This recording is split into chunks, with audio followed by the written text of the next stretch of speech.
everyone, welcome back to Quarantine Kitchen. So today's recipe came to me in a vision on a run yesterday. So I'm going to show you a recipe that is very tried and true for me. It's a Southern buttermilk biscuit recipe, great for when you need to use up some milk or you want some delicious biscuits.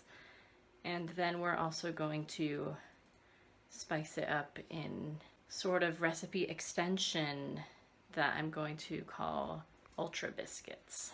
So stay tuned for that. First step in making biscuits of this nature is making buttermilk.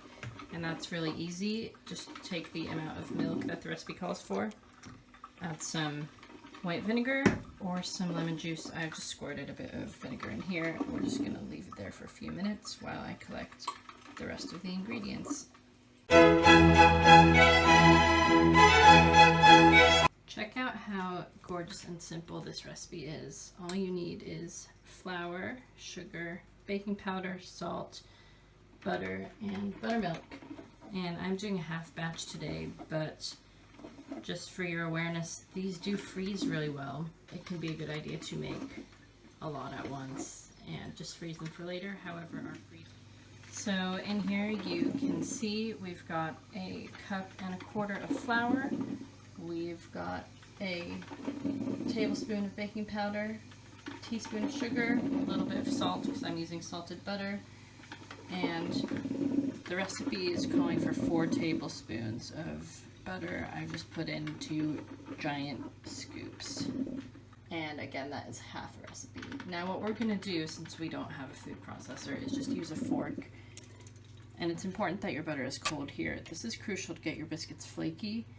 You are just going to kind of fork in the butter until it reaches this great crumbly texture, which does take a little bit of commitment. That's the hard part here. But I'll show you what it's supposed to look like in a couple of minutes. So what you're trying to avoid here is any big lumps, basically. You want it to become effectively a loose crumble is a good way to describe it. So I'm definitely getting there, but be patient with this because it is a very important step. If I ever try to make pie crust again, which is kind of a white whale recipe for me, I'm definitely going to use this system of breaking up the butter because I think it is more effective in helping your finished product be more consistently flaky. So I'm pretty happy with this now. I would say this kind of qualifies as a loose crumble here. And now I'm going to add in the buttermilk and stir it with a spatula actually, and it's important to not overmix here. Lumpy.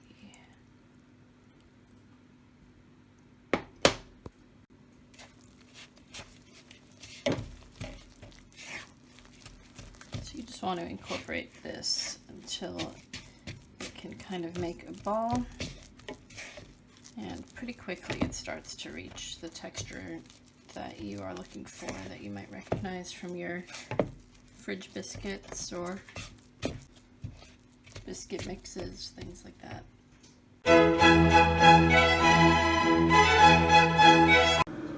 Now in the meantime over here I'm going to start working on my filling to make the ultra biscuits.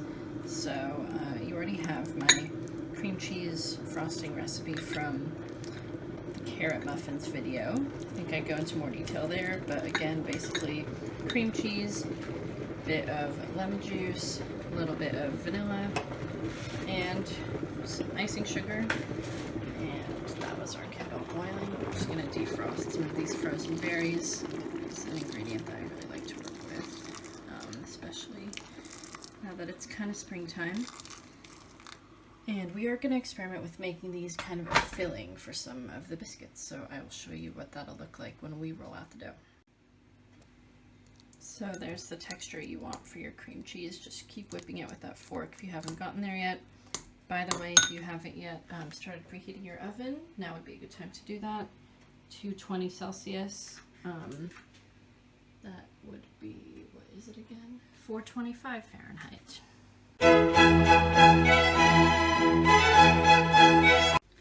now we've got our dough on a floured surface.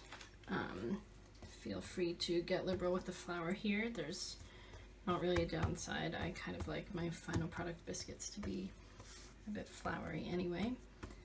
And you want them to be at the thickness of kind of about that. You want them to be pretty flat when they go into the oven because they are definitely going to rise quite a bit. And you want to actually roll them out, or in my case, just use your hand to kind of pat them out, because I just find that to be a lot less wasteful of dough than always gets stuck to my rolling pins. And you know, we're still kind of rationing flour here, even though the insanity of that seems to be dying down a bit. Anyway, you want to flatten it out like this and fold it over.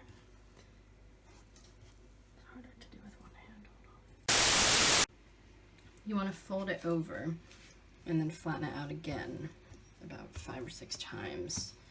And I've actually added quite a bit more flour here. So definitely you want to be liberal with that. Don't make this recipe if you're low on flour. However, it's a great one to make if you can't find any yeast, because this only uses baking powder, which can be hard to find, like a sort of bread carb type recipe that'll do that for you. So yeah, I'm gonna do this keep flattening it out, do this about 5 more times, and then we will be ready to start cookie cutting.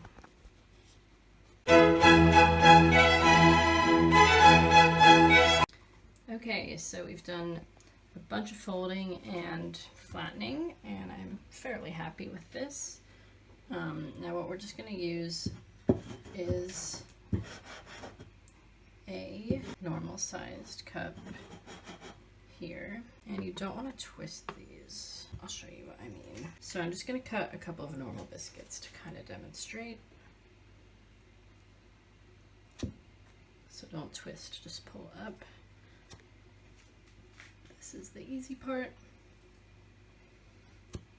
And I don't need to grease the baking sheet or anything. These are just going to be fine going in as they are. And for our special ultra biscuits, what I want to do is use a bigger cup. So these are going to be much larger. And yeah, you just want to peel them out.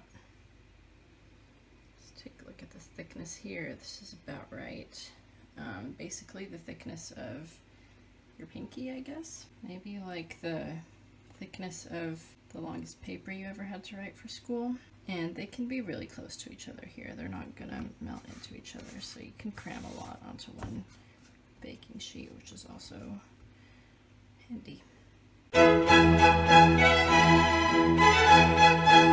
Now with regards to our ultra biscuits here, my vision was to kind of envelop them, but I'm not sure how well it's going to work.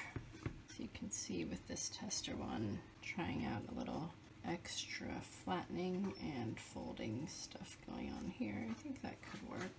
You don't really want stuff to be leaking out into your baking sheet if you can help it. By the way, just for future reference, if you did want to freeze these instead of eating them all immediately, what you can do is just stick your baking sheet in the freezer for like 10-15 minutes, and once the little pucks of dough are all nice and hard, you just throw them in a bag and keep them in there as long as you want. And they will come out a little flatter.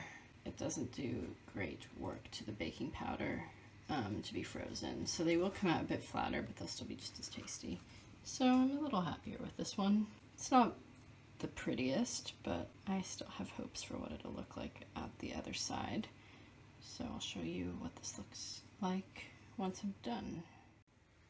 So obviously with the rest of your dough that didn't fit, you just want to do the same thing with it again. And I've gotten a bit better at folding these. They're turning a bit more dumpling shaped. I'm gonna see if I can demonstrate one of these one-handed. It's pretty easy to come up with your own techniques. Don't want to be too literal minded in the kitchen. Cooking is a science and an art. This is easier when you're not holding your phone with one hand.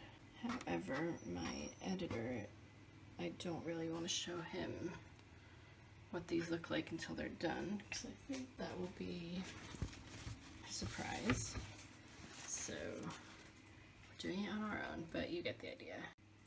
All right, so just for some perspective, this was a half batch of this biscuit dough.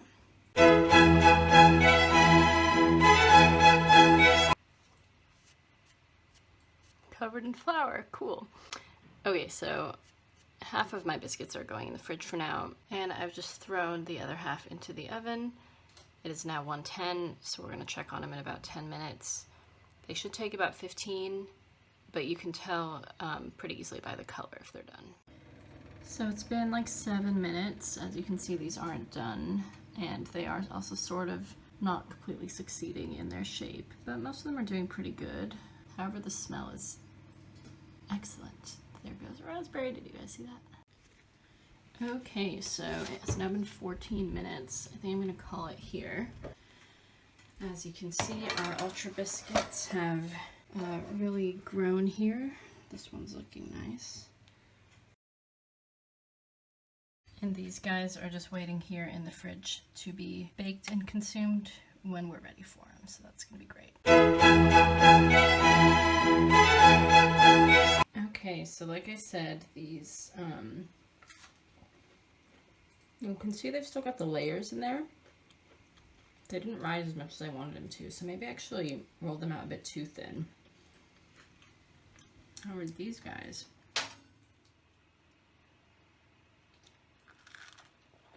Always gotta eat the ugliest one first.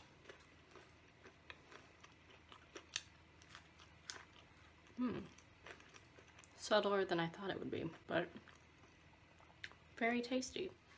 I hope you've all gotten a bit inspired and that you have a great rest of your day. Keep eating well. Bye!